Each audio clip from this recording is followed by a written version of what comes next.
Hi guys, welcome back to my channel. So আজকে যাচ্ছি এক জায়গায়, তোমরা ভিডিও দেখলে বুঝতে পারবে।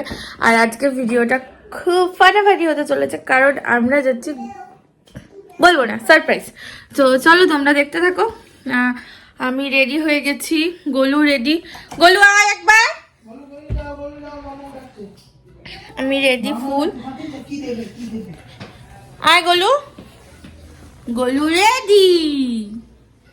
গোলু হাই করে দাও। সো আমরা রেডি হয়ে গেছি, এখন বেরাবো। খাবার প্যাক হয়ে গেছে, মোটামুটি সব কমপ্লিট। দেন ও রেডি হয়ে গেছে, তো দেখতে থাকো ব্লগটা, তবে বুঝতে পারবে। তো চলো, তো আমরা বেরিয়ে গেছি। বলো হাই।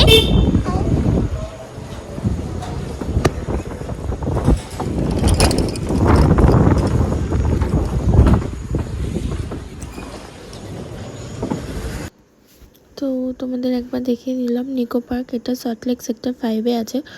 সো তার জন্য তোমাদের একবার দেখিয়ে দিলাম।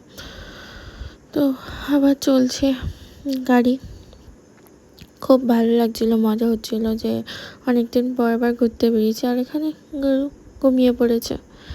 তারপর এখানে একটা দারুণ ভিউ ছিল, দেখো কি সুন্দর। আমি ফার্স্ট থেকে নিতে পারিনি, লাস্ট থেকে নিয়েছি। এবার যেহেতু গাড়িটা স্পিডে যাচ্ছিলো, তার জন্য এরকমই হয়েছে, মানে অল্পই দেখাতে পেরেছি তোমাদের। আরও সুন্দর সুন্দর কিছু ভিউ নেওয়ার চেষ্টা করেছি। আর গোলু যেহেতু ঘুমাচ্ছিল না, তার জন্য খুব অসুবিধা হচ্ছিলো। আর এটা হচ্ছে আইটিসি, আর বিল্ডিংটা খুব উঁচু ছিল তাই। আর এখানে হচ্ছে তোমার সায়েন্স সিটি, আর এটা বোর্ডিং জায়গাটা। আর দেন ইকো পার্ক, সরি চিড়িয়াখানায় ঢুকে গেছিলাম। এত ভিড়, এত ভিড়, পশু পাখি তো ছিল না, শুধু মানুষজনই ছিল। আর যে বাঘ, বাঘ কোথায় গেছিলো দেখতে পাচ্ছিলাম না, শীত ঘুম দিতে গেছিলো খেয়ে দিয়ে। আর যে হচ্ছে কুন্তে বক, দেখো ওদের ঠোঁটগুলো কেমন। আর কত মাছ দিয়েছে, মরা মাছ। আর ওরা মানে ওখান থেকে নিয়ে জলে ফেলে খুঁটে খুঁটে খাচ্ছিল। আর ঠোঁটগুলো বেশ ইউনিক ওদের না। তারপরে এখানে একটা জিরাফ ছিল, একটাই দেখতে পেয়েছি, বেশি বড় ছিল না। তারপরে এখানে জলহস্তি জলে ডুবেই আছে, ও আর উঠছে না।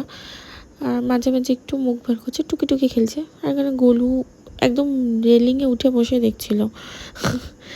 আর এটা হচ্ছে এমো পাখি, তাকে তো দেখাই যাচ্ছিল না, দুটো ছিল মেবি, সো দুটোই দেখেছি। আর এখানে প্রচুর পাখি ছিল, প্রচুর পাখি, জীবজন্তু থেকে পাখি বেশি ছিল। আর এটা হচ্ছে তোমাদের শকুন, যেটা আমাদের এখন বিলুপ্ত হতে যাচ্ছে, তাও কয়েকটা রয়েছে এখানে, দেখা গেছে। আর যে জাতীয় পাখি ময়ূর, পেখমই মেললো না, কতবার বললাম মেল।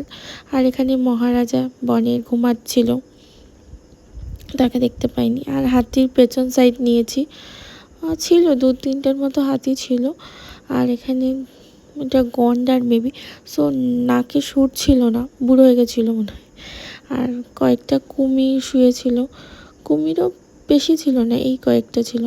আর স্নেক তো ছিলই না, কয়েকটা গুনে গুনে স্নেক দেখা গেছে। ভীষণ মানে ভয় লাগছিল, কত বড় এরা না। একটা ঝুলে আছে, একটা এখানে ওখানে ছড়িয়ে ছিটিয়ে ছিল, এরা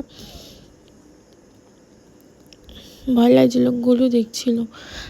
আর তো গাইস ফাইনালি বাড়ি চলে এসেছি। তোমরা তো দেখতেই পাবে আমি কোথায় গেছি, কারণ থাম্বনেল দেখে তোমরা বুঝেই যাবে আমি কোথায় গেছিলাম। সো ভীষণ মজা হচ্ছে, ভীষণ মানে পা ব্যথা করছে লিটারালি, চোখ মুখ সব লাল হয়ে গেছে। তো বাঘ আমি দেখতে পাইনি, গোলু দেখেছে বাঘ। আর তোমাদের সাথে সব ফটো শেয়ার করে দেবো অ্যান্ড সব ভিডিও শেয়ার করব। তো এখন এই বাড়ি এসেছি, এই বাড়িতে একটু রেস্ট নিয়ে দেন তারপর বাড়ি চলে যাবো। গোলু এখানে কিছু খাবে, কারণ গোলু ঠিকঠাক করে খেতে পারিনি, ওখানে আমরা সবাই খেয়েছি।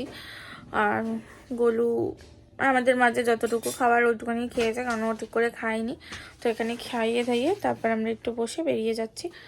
তো চলো আজকের মতো ভিডিওটা এখানেই শেষ করছি, কারণ আমার আর এনার্জি নেই শরীরে ওই বাড়িতে গিয়ে ভিডিও কন্টিনিউ করবো, কারণ ওই বাড়িতে আমার বহুত কাজ আছে। আমি মানে উটপাটাং কাজ করে চলে এসেছি, যেগুলো আমাকে গিয়ে সব হ্যান্ডেল করতে হবে। তো আজকের মতো ভিডিওটা আমি এখানেই শেষ করছি, কালকে নতুন একটা ভিডিওর সাথে তোমাদের সাথে দেখা করবো। সো আজকের মতো বাই।